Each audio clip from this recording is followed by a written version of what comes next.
Bonjour tout le monde, c'est Akira. Aujourd'hui, on va parler du HPAL et on va commencer sur un petit build Mythique Plus et on va voir ce qu'on a fait pour ce début de saison. Tout d'abord, je vais vous donner mon build Mythique Plus, celui sur lequel je pense jouer à partir de l'ouverture des Mythiques Plus. Encore une fois, c'est un petit truc que j'ai cook moi-même, donc ce n'est pas une norme, ce n'est pas un build de référence, c'est à voir avec ce que vous avez envie de jouer et comment vous le jouez. Euh, je vais vous donner mon opinion par rapport aux tests que j'ai pu effectuer sur la bêta, mais également les tests que j'ai pu effectuer sur Retail quand on était sur la fin de la saison 3 pendant le pré-patch en attendant Midnight. Moi, de ce que j'ai trouvé de ce build-là, c'est que c'était assez tanky, hein, c'était un build assez fort, notamment la tankiness qui est apportée par le héros talent Forge Lumière euh, avec les bulwarks. C'est un cycle, on est sur un cycle assez normal. C'est-à-dire qu'on n'a pas à effectuer une rotation particulière. Euh, L'avantage en plus du Forge Lumière, c'est que du coup, on va énormément lisser les dégâts. Donc ça fait partie des points forts du Forge Lumière. Mais après, on a également une forte capacité d'effectuer des gros soins qu'on verra un peu plus tard dans la suite de la vidéo, notamment avec les castes. Le seul inconvénient sur ce build, ce que j'ai trouvé, c'est qu'à mon avis, et ça c'est encore une fois mon avis, hein, c'est de mon ressenti, je pense que ce build-là va être un peu plus pénible à jouer en plus haute clé. Il va être très facile pour grind en clé et commencer à se stuff et tout ça. Il sera d'autant plus fort quand on aura un peu plus de stats secondaires. En attendant, je pense, hein, j'ai pas encore fait des tests évidemment, ne serait-ce que sur la bêta, mais du coup je pense que ce build va être un peu plus compliqué à prendre en main, notamment en grosses clés. Je pense qu'il y aura effectivement quelques changements à faire, et ça va dépendre beaucoup du stuff, mais également beaucoup des stats secondaires. Les avantages de ce build, notamment les gros plus, on va avoir un très bon panel de dégâts. Très bon panel de dégâts qui vont être causés par notamment les consécrations qui vont pouvoir s'overlap, notamment avec le jugement juste. Donc, à chaque fois que vous allez vers un jugement, vous allez mettre une consécration sous votre cible, et les consécrations qui sont en dessous, elles vont pouvoir s'overlap. Donc, vous n'en avez pas qu'une, vous n'en avez pas que deux. Au plus vous faites de jugement, au plus vous allez faire de consécrations, et donc au plus vous allez faire de dégâts. Et également avec le bouclier du vertueux. Le bouclier du vertueux va permettre de nous pad pas mal en AOE. C'est également nos seuls talents qui va nous permettre de régène mana. Et ça on verra un peu plus tard également. Et donc du coup, pour avoir un peu plus de mono, en faisant des coups de bouclier du vertueux, on va également avoir ce talent-là qui va pas mal nous aider. Mais en tout état de cause, le HPAL va pouvoir pad tranquillement en DPS. Grâce à ce build-là, on va avoir des très gros soins mono, ou du moins des soins très intéressants, et en plus de ça, de manière assez régulière. Donc du coup, c'est pour ça que je le trouve très fort, ce build-là. On va avoir également sur ce build un assez bon uptime de nos procs, donc nos infusions imprégnation de lumière. Pourquoi c'est important d'avoir un gros uptime sur ces procs? Pour la simple et bonne raison que nos procs d'infuse de lumière, on va les utiliser avec deux choses. En premièrement, avec le jugement, ce qui va nous permettre de générer deux Holy Power plutôt qu'une. Et secondement, avec le Flash Heal, qui va nous permettre une augmentation des soins énorme. Et surtout, de faire un instant. Donc plutôt que de cast le Flash Heal, on va pouvoir le faire en instant grâce à ces procs. C'est surtout ça qu'on vient chercher dans ce build-là, ce qui est très intéressant. Et enfin, on va avoir un CD sur l'impôt des mains très court, hein. Donc des tests que j'ai pu faire, on est aux alentours de 3 minutes, entre 2 minutes 30, 3 minutes à peu près. Ça va dépendre évidemment du nombre de procs d'infusion de lumière qu'on va avoir. Mais du coup, ça nous permet d'avoir une imposition des mains très courte. Donc du coup, on va pouvoir vraiment la considérer comme un CD à part entière, l'impôt des mains. Donc c'est vraiment très fort pour le coup. Ce build, dernier petit point, hein, je l'avais noté, mais c'est vraiment pas mandatory. Ce build est évidemment un peu plus économique, du fait qu'on va avoir un enchantement d'armes qui va être ici, le rite de sanctification. Vous avez l'autre option avec de supplication. Parce qu'en fait, vous allez tout simplement éviter de mettre une huile. Mais bon, voilà, sachant que les deux ne peuvent pas s'overlap. Voilà, c'est un détail vraiment pécunier. Donc si vous êtes vraiment intéressé, normalement, ça ne vous touche pas. Ensuite, nous allons voir les points négatifs de ce build. Évidemment, on va essayer d'être le plus neutre possible dans le HPAL sur Midnight. Donc pour moi, les gros points noirs de ce build, c'est évidemment le healing en AOE qui est très très faible. On a pas mal de soins. Tous nos spells fonctionnent autour du mono. Je ne joue volontairement qu'avec le guide Beacon of Faith, donc guide de foi, donc c'est-à-dire les deux guides. Je ne joue pas en guide de vertu, tout simplement pour m'éviter d'avoir trop à réfléchir sur quand l'utiliser, parce qu'il y a des patterns qui sont pas vraiment intéressants, et en plus de ça, par rapport à son coût en mana. Donc je préfère largement jouer avec le guide de foi, qui combotte très très bien avec notre Apex Talent. D'accord? Ça va permettre d'avoir deux guides qui vont rester sur nos DPS et d'avoir un troisième guide qui va se balader un peu partout en fonction des HP de votre groupe. Donc, je disais, le nerf de l'AOE Healing, il est assez important parce que du coup, on perd énormément de heal AOE avec le nerf de l'Empyrean Legacy. Hein. Je vous rappelle qu'il y a ce talent-là. On était passé d'une Light of Dawn qui était à 125%, on se retrouve avec une Light of Dawn à 30%, donc évidemment, c'est un nerf assez significatif. Néanmoins, on va avoir des outils pour heal en AOE, mais il va falloir pour ça que les gens se packent, puisqu'on va pouvoir espérer un peu de soins en AOE grâce à la lumière resplendissante, on va pouvoir espérer un peu de soins en AOE avec l'héritage empyréen quand il va proc, dès lors qu'on utilisera un mot de gloire. Donc évidemment, on va avoir un petit peu d'heal AOE, mais ça ne fait pas tout. Ce build-là, en fait, pour être joué, il va falloir beaucoup de hâte. Il va falloir beaucoup de hâte, notamment si on ne joue pas avec la puissance du croisé et qu'on veut jouer avec la libération. C'est dans cette optique-là que je jouais en pré-patch. Donc je jouais comme ça en pré-patch au vu de nos stats secondaires qui étaient absolument ahurissantes. Néanmoins, là, on retourne sur une saison 1, sur une début d'extension avec très peu de stats secondaires. Donc pour moi, la puissance du croisé me paraît indispensable, du moins au début. Euh, un gros point négatif également sur ce build, c'est la gestion des spells, notamment vos healings, qui va vraiment être une clé du succès sur la capacité, votre capacité à tenir le groupe. Évidemment, on parle encore une fois en Mythic+, hein, on n'est pas sur un groupe de raid pour le moment, ça viendra plus tard. Il va falloir gérer correctement vos procs d'infusion de lumière. Il va falloir gérer vos charges d'Orion, parce que vos charges d'Orion, grâce au talent puissance du croisé, vont vous permettre de réduire le CD de jugement. Il va falloir gérer votre Holy Power. Il va falloir savoir également quand utiliser votre Holy Light. Et donc, quand on va être sur des petites clés, ça va être une chose assez facile. Mais dès lors qu'on va monter en clé et que vous allez arriver dans des niveaux un peu plus compliqués, il va falloir bien choisir et donner des ordres de priorité à vos spells. Donc ça va pas être évident, notamment pour les personnes qui n'ont pas l'habitude de jouer HPAL.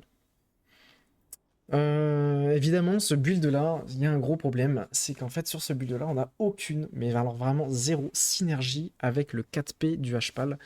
Pour rappel, le 2P du HPAL, c'est un 2P qui buff les soins de l'Orion Sacré, et le 4P, c'est un set qui vous donne, en gros, vos Orions.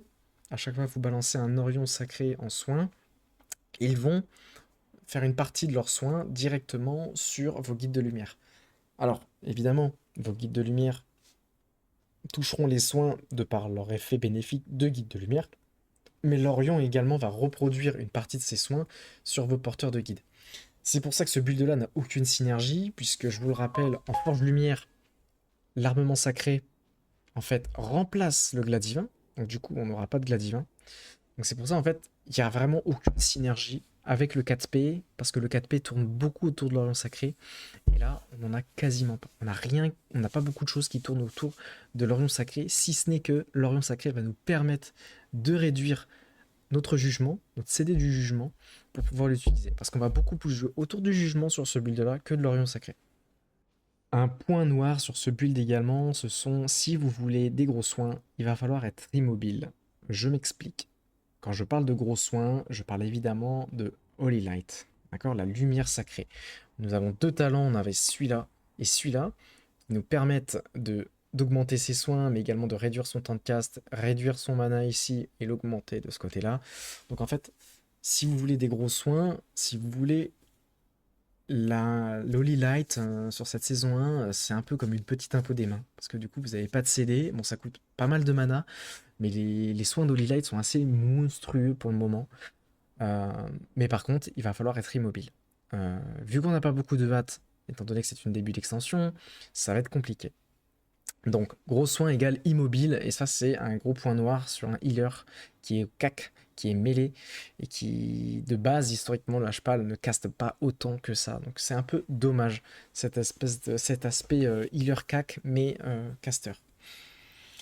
Enfin, un point noir également, si on ne fait pas de bouclier du vertueux, on ne régène pas. En effet, dans ce build-là, on n'a aucune régène mana.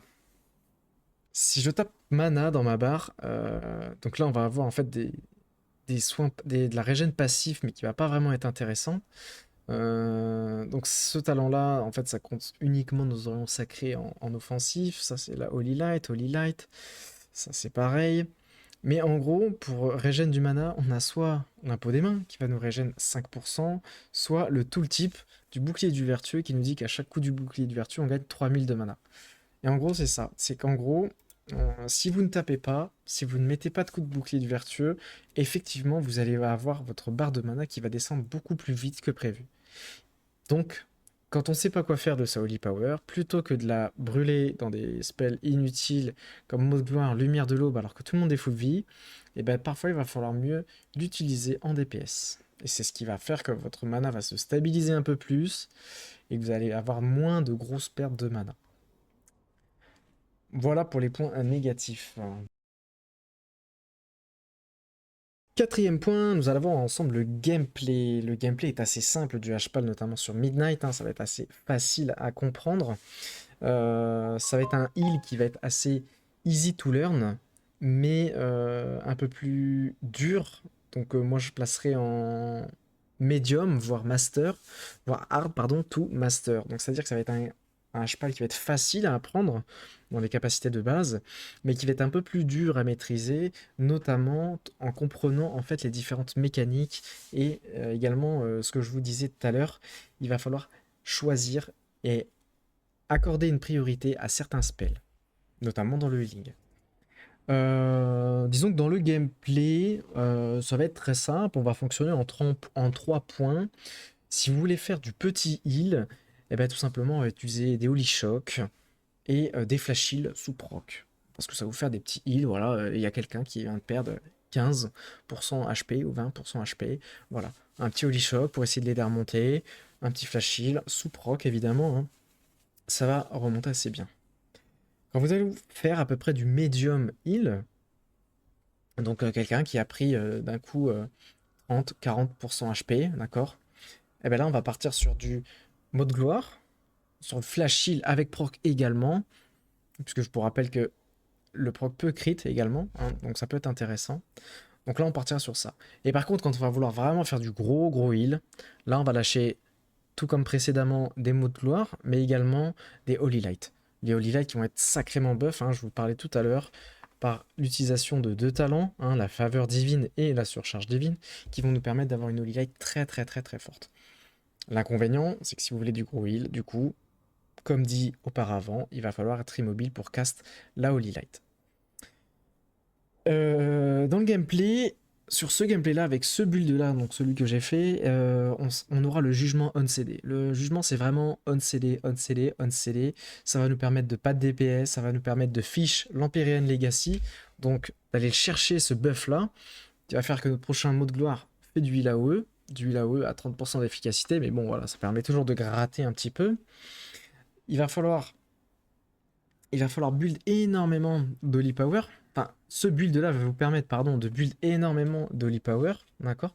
Parce qu'avec le jugement, quand vous êtes sous proc d'infusion, bah, du coup, vous allez mettre 2 Holy Power plutôt que d'une. Donc c'est assez intéressant. Et en fait, en plus de ça, le jugement, il va vous permettre de mettre de la DR, de la Damage Reduction, via le jugement supérieur. Ce qui fait qu'en fait, les prochains dégâts, il y aura une partie des prochains dégâts de la cible qui a ce debuff là qui seront absorbés entre guillemets. Donc c'est pour ça que le jugement est impératif on-CD. Si on a un proc d'infusion de lumière, d'accord, qui a pas de heal à faire, on n'a pas de heal à fournir, tout le monde est à peu près full vie et tout ça. Et bien dans ces cas-là, on va pouvoir utiliser nos procs d'infusion de lumière sur le jugement, d'accord? Et utiliser également là, à ce moment-là, notre Holy Power avec le bouclier du vertu, ok? Par contre, si on a des procs, d'accord, et que là, il y a du heal à faire, d'accord, on fera du flash heal. On fera du flash heal à la place du jugement. Donc là, le jugement ne sera pas on CD à ce moment-là, puisqu'il y a des soins à faire. Et donc les soins de l'infusion de puissance, on préférera les mettre, les imprégnations de lumière, voilà, on préférera les mettre dans les flash heal. Flash heal, du coup, qui seront augmentés de 200%, comme je le disais tout à l'heure, et surtout qui seront instantanés. Donc ça sera beaucoup plus intéressant. Et là, du coup, les spenders, on utilisera le mode gloire. En gros, c'est à peu près ça, le gameplay. S'il n'y a pas beaucoup de soins à faire, on va mettre des jugements et on utilisera nos spenders en dégâts. S'il y a du soin, nos procs, on les utilisera sur les flash shields qui du coup deviendront instant et on fera des WoG. D'accord? En Mythic Plus, on ne fera pas de lumière de l'aube, tout simplement. Pour revenir à ce que je disais tout à l'heure, comme quoi le HPAL allait être easy to learn et medium, voire hard to master, c'est notamment parce qu'en fait, le gameplay va être assez facile à prendre en main, assez facile à comprendre. C'est juste qu'en fait, pour heal, avec ce build-là, notamment donc en Lightsmith, en Forge Lumière, on va avoir beaucoup de passifs. Il va y avoir énormément de passifs qu'il faut connaître, d'accord? Et c'est ça qui va faire qu'on va step up progressivement en Mythic Plus sur le healing. Donc c'est pour ça que il est assez facile à comprendre parce que du coup on va te dire ouais bah, il faut que tu fasses ça, il faut que tu fasses ça, comme ce que je viens de faire auparavant, d'accord. Mais également il va y avoir des passifs à comprendre, à expliquer, à lire hein, sur les tooltips, c'est marqué. Et ça, je pense qu'on verra plus tard dans la saison pour faire une vidéo, à mon avis, un peu plus spécifique sur tous les passifs, comment on peut s'en servir de ces passifs-là pour nous alléger la charge de healer et essayer de comprendre un peu mieux comment ça fonctionne autour de ça. Je pense qu'on en fera une un peu plus tard dans la saison, une fois que les choses se seront tassées, que les tunings seront passés, que les nerfs ou les buffs seront là aussi passés. On verra pour faire comprendre ça, parce que le Lightsmith, c'est vraiment une spé vraiment à part entière. Donc là, on joue un paladin, un holy paladin un peu plus agressif, mais pas pour autant plus fragile, quoi. Donc on verra ça ensemble, à mon avis. Et enfin, dernier point sur lequel je voudrais aborder, c'est le Herald. Herald of the Sun dans tout ça, où est-ce qu'il est en Mythic Plus? Sachant qu'en saison 3 de War Within, on avait un Herald of the Sun, un héros talent, donc qui était omniprésent de par sa capacité de DPS et sa capacité de soin qui était très très fort, notamment grâce à son set de classe qui était très intéressant. Et ben, le Herald à Midnight, notamment en Mythic Plus, toujours pour le moment, on va avoir moins de dégâts, mais on va avoir plus de soins. Donc c'est un build qui, pourquoi pas, sera intéressant à prendre à la limite quand on commencera à monter très haut en clé. Et que là, à mon avis, il faudra peut-être un peu plus de soins et notamment plus de soins dans le temps. En attendant, le Herald of the Sun, il reste intéressant pour quelques points sur son arbre de héros talent, notamment le buff hat de 5% baseline. C'est-à-dire que dès lors que vous vous mettez en Herald et vous complétez la totalité des points de l'Herald, vous avez, grâce à la grâce solaire, 5% de hâte. C'est baseline, c'est cadeau, donc c'est vraiment très intéressant pour ça, du coup, l'héros du soleil. D'accord? Vous allez avoir des hôtes via vos soins, donc on va avoir en fait le Wogue qui va se transformer en flamme éternelle, donc qui va soigner les alliés, mais en plus de ça, qui va laisser des soins sur la durée. Ça reste intéressant. Et enfin, l'essence même du héros talent, c'est l'Aubastre. C'est un soin sur la durée qui est assez intéressant et qui, par ses nouveaux talents, va être buffé. Il va pouvoir crit et va augmenter la durée de ses Aubastres en fonction des HP de vos cibles. Donc c'est vrai que c'est assez intéressant sur le papier. Mais le problème, c'est que on va perdre beaucoup par rapport à ce qu'on avait à War Within. On perd beaucoup. Et à War Within, quand on appuyait sur les wings, on avait tout de suite une multitude d'obastres qui étaient générés. Donc du coup, ça me permettait d'avoir des wings au moment où on pressait le bouton vachement bursty. C'est-à-dire que outre les effets des wings qui augmentent les dégâts, qui augmentent le crit, qui augmentent le soin, dès lors qu'on appuyait sur les wings, on avait tout de suite 4 personnes avec ses hôtes. Et grâce à l'avatar solaire, ces 4 personnes nous étaient reliées, et donc le lien qui était fait entre elle et nous, toutes les personnes qui passaient par là étaient soignées également. Donc c'est vrai que c'était avantageux, néanmoins on perd ça à Midnight, on perd cette capacité-là, donc c'est un peu moins bursty. D'accord? C'est ça qui est dommage sur ce héros du soleil. Peut-être qu'avec un petit retravail, un petit travail sur ça, pourquoi pas? Pourquoi pas? Néanmoins, le héros du soleil est beaucoup plus adapté avec le 4P.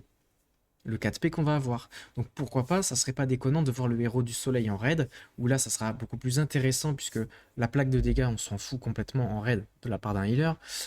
Donc pourquoi pas le héros du soleil, ouais, le voir en raid, ça va être carrément viable par rapport aux forges lumière. Parce qu'en fait, du coup on ne perdra pas notre glas divin par la transformation de l'armement sacré, hein, ce qu'on a dit en début de vidéo.